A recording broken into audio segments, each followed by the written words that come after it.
Ukraine ইস্যুতে আজ মার্কিন প্রেসিডেন্ট ডোনাল্ড ট্রাম্পের সঙ্গে বৈঠকে বসবেন প্রেসিডেন্ট ভলোদিমির জেলেনস্কি। তার সঙ্গে থাকবেন ইউরোপের নেতারাও। ইতিমধ্যে তারা যুক্তরাষ্ট্রে পৌঁছেছেন। তবে বৈঠকের কয়েক ঘন্টা আগে জেলেনস্কিকে কড়া বার্তা দিয়েছেন ট্রাম্প। বলেছেন, ক্রিমিয়া আর ফিরে পাবে না কিয়েভ, যোগ দিতে পারবে না ন্যাটোতেও।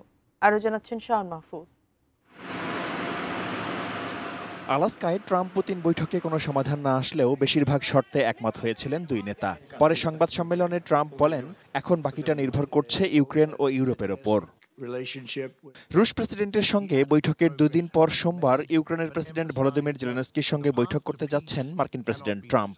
এ সময় উপস্থিত থাকবেন ব্রিটিশ প্রধানমন্ত্রী কিয়ের স্টারমার, ফ্রান্সের প্রেসিডেন্ট ইমানুয়েল ম্যাখো, ইতালির প্রধানমন্ত্রী Giorgia Meloni, German chancellor Friedrich Merz, ফিনল্যান্ডের প্রেসিডেন্ট আলেকজান্ডার স্টাভ, ন্যাটো মহাসচিব মার্ক রুত্তে এবং ইউরোপীয় কমিশনের প্রেসিডেন্ট ভন ডার লিয়েন।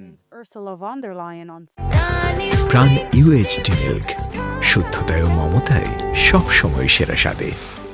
যুদ্ধ অবসানে পুতিনের কাছে মাথা নত না করতে ট্রাম্পের প্রতি আহ্বান জানাবেন ইউরোপের নেতারা। যুদ্ধ পরবর্তী যে কোনো মীমাংসার জন্য শক্তিশালী নিরাপত্তা গ্যারান্টি দেওয়ার উপরও গুরুত্বারোপ করবেন তারা। অবশ্য এ ধরনের নিরাপত্তা চুক্তিতে পৌঁছানোর বিষয়ে পুতিন সম্মত হতে পারেন বলে ধারণা দিয়েছেন মার্কিন বিশেষ দূত স্টিভ উইটকফ। তবে দোনবাস নামে ইউক্রেনের যে বিশাল অঞ্চল দখল করে রেখেছে রাশিয়া, সেই ভূখণ্ড ছেড়ে না দেওয়ার ব্যাপারে অনড় অবস্থানে জেলেনস্কি। সার্বভৌমত্ব রক্ষার প্রশ্নে ইউরোপের নেতারাও তাতে একমত। ট্রাম্পের সঙ্গে বৈঠকে এ বিষয়ে বাকবিতণ্ডা হতে পারে বলে মনে করা হচ্ছে।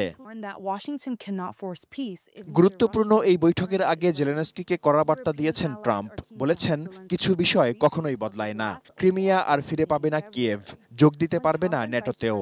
তবে জেলেনস্কি চাইলে এখনই যুদ্ধ শেষ করতে পারেন।